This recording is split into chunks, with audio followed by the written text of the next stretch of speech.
Welcome to the Abuki Cabal Show.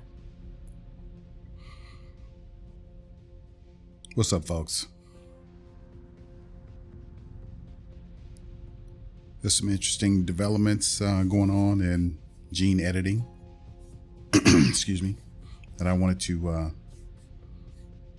go over before they get stale. I've talked about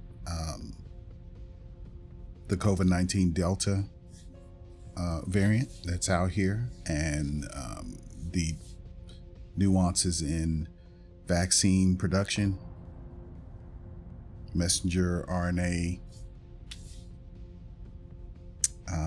techniques and whatnot that were brought about with new developments with gene editing, CRISPR in particular. And I just wanted to kind of help us understand that we're moving in a fast pace towards the future in ways that are going to be foreign to a lot of people.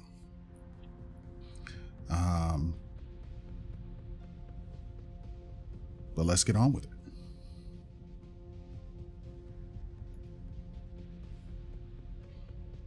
So, as I said, 3 new developments in CRISPR technology.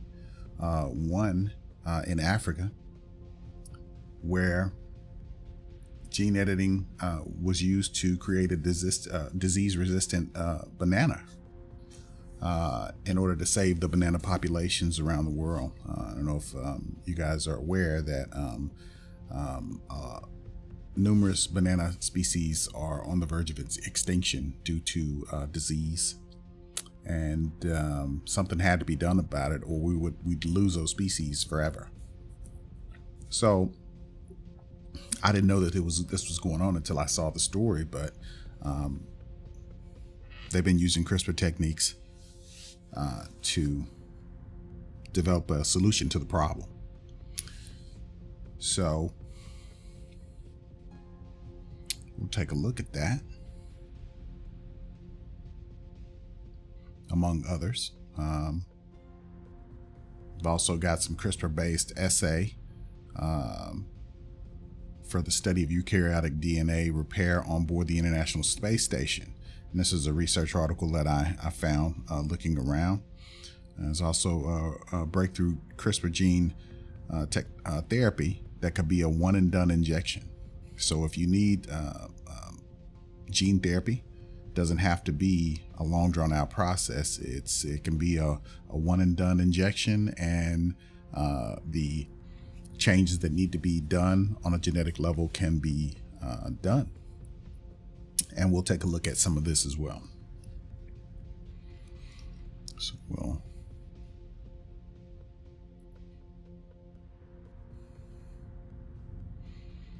So here's the article dealing with the gene editing on the bananas. And it says here, the African scientists have created a CRISPR edited banana that's resistant to a disease ravaging farms across the continent. Okay. It says that the banana Xanthomonas wilt, BXW, is a bacterial disease that spreads easily and kills any banana plant it infects. Farmers' only recourse once an infection is taken hold is to cut down and burn the entire plant. Every species of cultivated banana is susceptible to BXW. And in places where the fruit is the primary source of both income and food, such as Africa, an infection can threaten not only farmers' livelihoods, but the entire local economy. In an attempt to stop the devastation caused by BXW, International Institute of Tropical Agriculture scientists in Kenya set out to develop a disease-resistant banana. For their study, they focused on a gene called downy mildew resistant 6, DMR6. During a pathogen infection, the expression of this gene increases, and that suppresses the plant's immune function. Bananas are notoriously susceptible to disease because they are all clones. In the past, varieties of bananas have been driven virtually extinct by infections like banana disease, like Panama disease, and today viruses, bacteria, fungi again threaten the world's banana supply. But CRISPR can help bananas survive BXW. It may offer a solution to the plant's other enemies too. So I will put a link to this, and you guys can check that out. And we'll go on to the next article. And that is the one discussing the breakthrough in CRISPR gene therapy that could be a one and done injection. Okay. It says the CRISPR editing has had a big decade. The technology has earned 2 of its discoveries a Nobel Peace Prize in 2020, can target and edit genes more easily than its predecessors. Still, as tantalizing and controversial as the technology's been over the years, it's mostly been developed in the lab.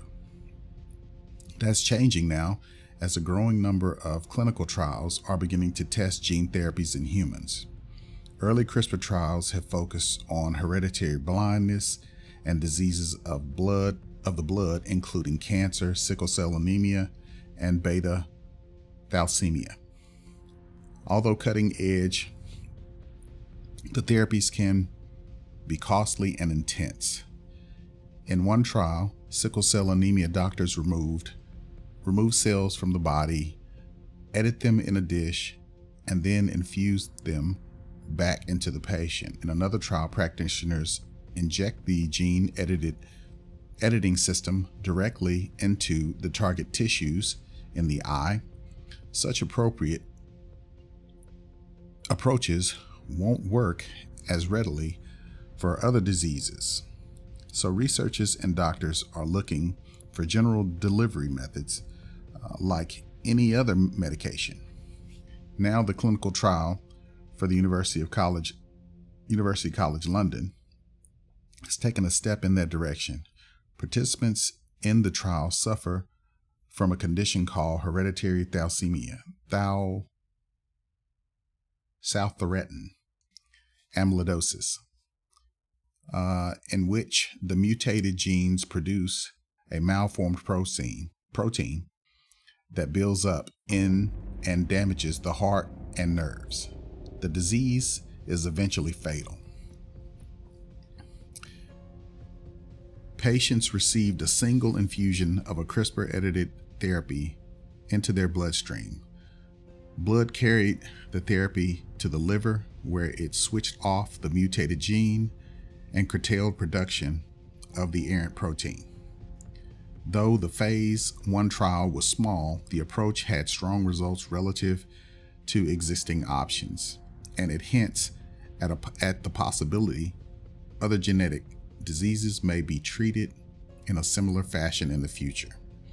The University of California, Berkeley, Jennifer Doudna, sorry, I might have murdered that, who shared the Nobel Prize for CRISPR, co-founded Intellia, the company that alongside fellow biotech company Regeneron developed the treatment NTLA-2001 used in a UCLA trial.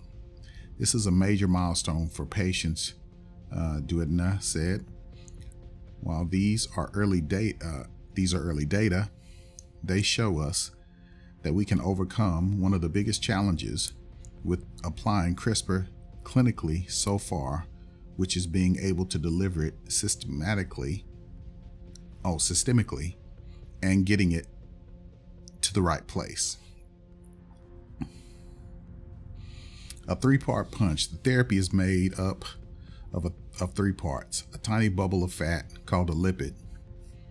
A nanoparticle carries a payload of the CRISPR machinery, a strand of guide RNA, and a sequence of messenger RNA, coding for the CAS-9 protein. Billions of these CRISPR-carrying nanoparticles are infused into the bloodstream, making their way to the liver, the source of the dysfunctional protein.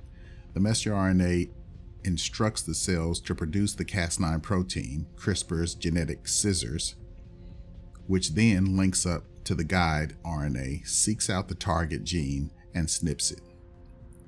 The cell repairs the DNA at the site of the break, but imperfectly, switching the gene off and shutting down the production of the problematic protein.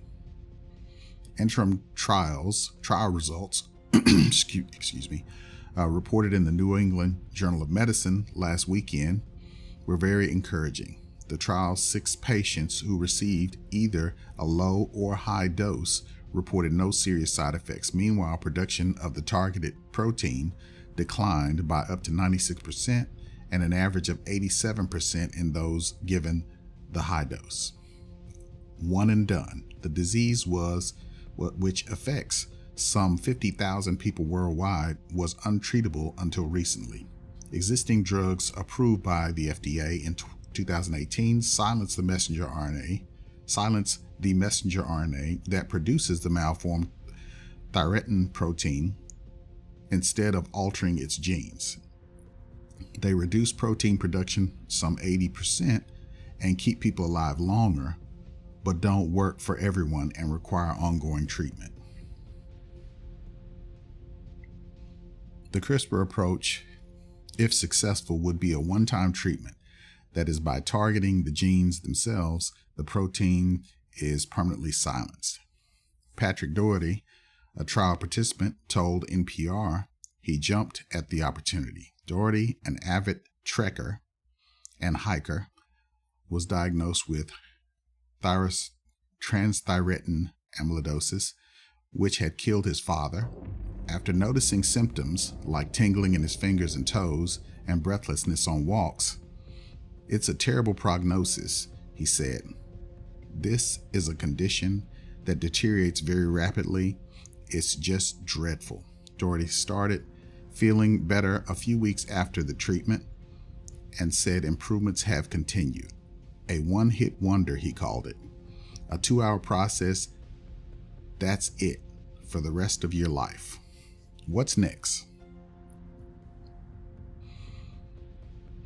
Although the results are promising, there's reason to temper expectations. The trial, as noted, was small and focused on safety. Future work will further test the safety and efficacy in larger groups, which, as is apparent from recent experience with COVID, can reveal rare side effects or prove disappointing despite early results.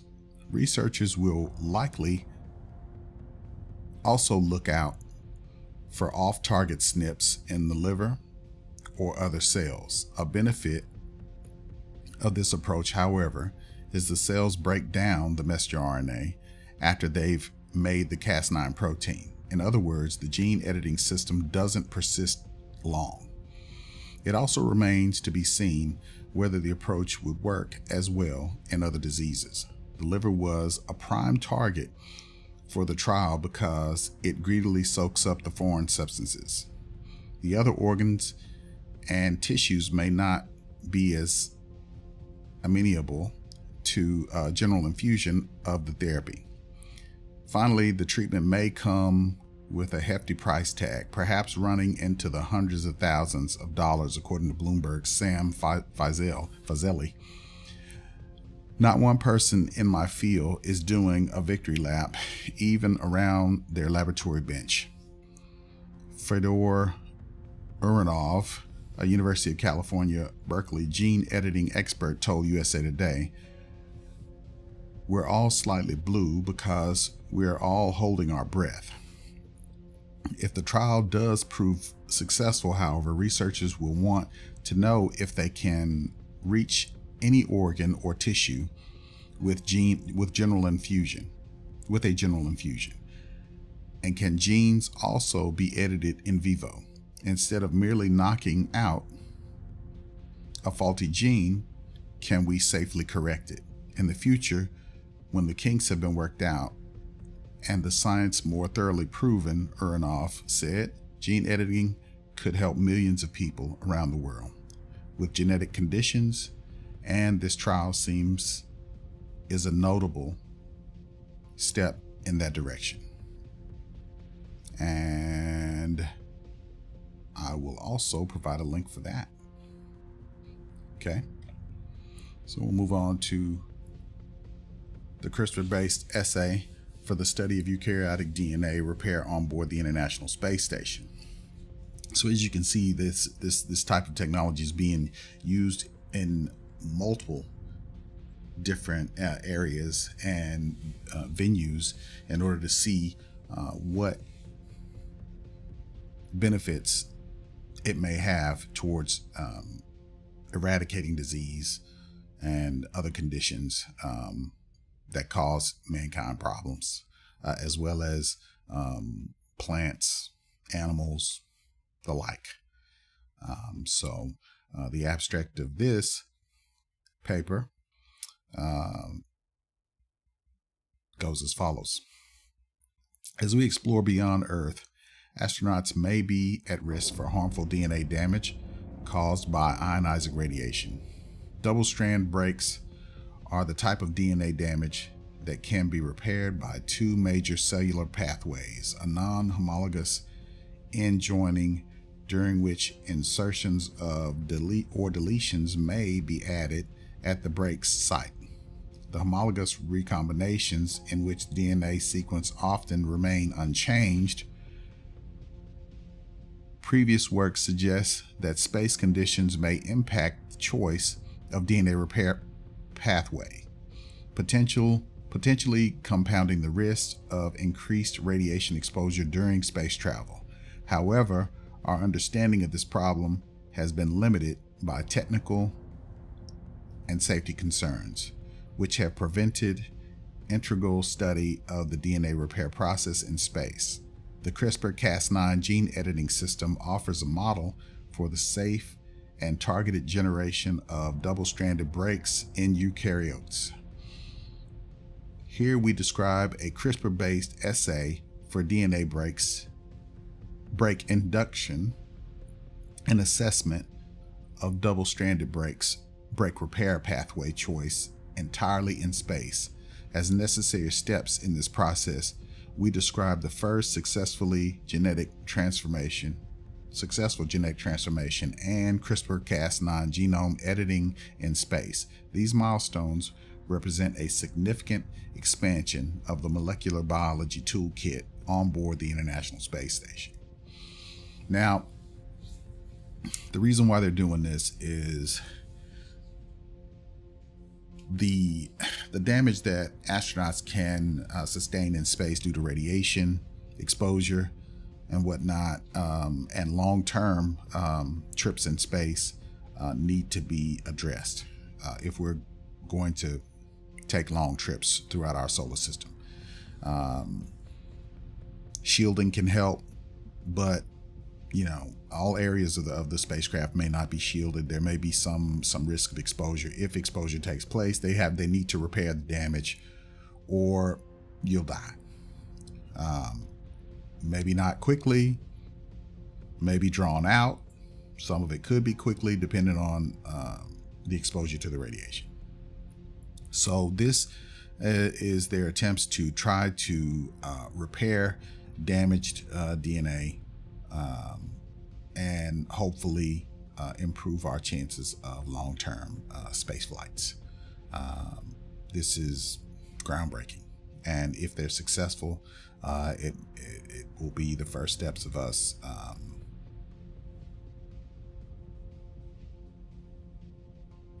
in long-range space travel.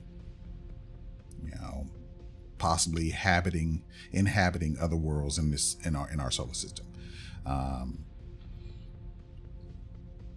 If you guys would like to take a look at this is pretty interesting as well. The entire paper is here. You can download it on PDF form or however you want to read it. But it is all of this is intriguing, to say the least.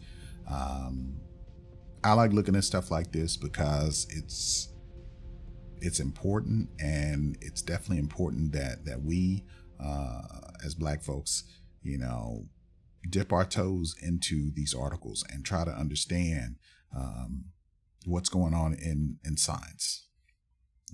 Even after we get out of school, we should continue to read these articles and keep ourselves abreast of the world as it moves forward into the future. Nothing stays the same, and we have to study up, unfortunately, or fortunately, however you want to look at it.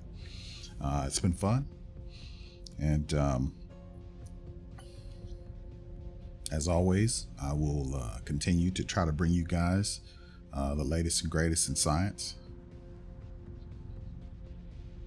You are listening to Abuki Cabal, the analytical savage.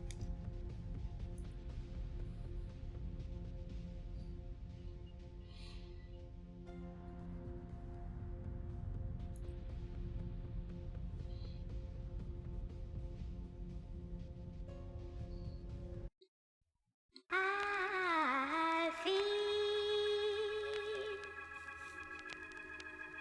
like a